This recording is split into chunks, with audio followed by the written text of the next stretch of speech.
ஓட்டை வாங்கிட்டு தான் பிரதமரானவருக்கு மோடி சொன்னாரு. 15 லட்சம் தாரேன் பொய் சொல்லி தான் அவங்க ஓட்டை வாங்கினாரு. வாங்கிட்டு சொன்னாரு நோட்டு செல்லாதுனாரு.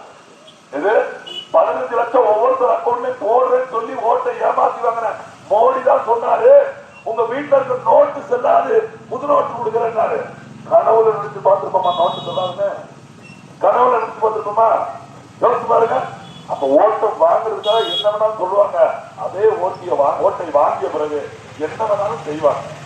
அரசியலால முடியாது எதுவும் கிடையாது. எல்லோருக்கும் கல்வி கொடுக்க முடியும், எல்லோருக்கும் வேலை உண்டாக்க முடியும். நிறைய பேர் கேட்கிறாங்க எப்படிங்க எல்லாருக்கும் வேலையை கொடுத்தீங்க? முடியுமா முடியாதா இல்ல, வேணுமா வேண்டாமா, அவ்வளவுதான். அது தேவையா தேவையில்லையா? எல்லாருக்கும் வேலை கிடைக்கணுமா வேண்டாமா? எல்லோருக்கும் படிப்புக்கு ஏற்ற வேலை, வேலைக்கு ஏற்ற ஊதியம், அந்த ஊதியத்தை கொண்டு வாழக்கூடிய கௌரவமிக்க வாழ்வு. ஓட்டுக்கு 1000 கொடுக்குறான், கை நீட்ட வேண்டாம்.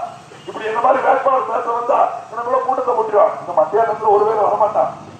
அவன் நல்லா ஓய்வு எடுத்து 6 மணிக்கு தான் வருவான். திக்கு லைட்ல பிடுங்கணும்.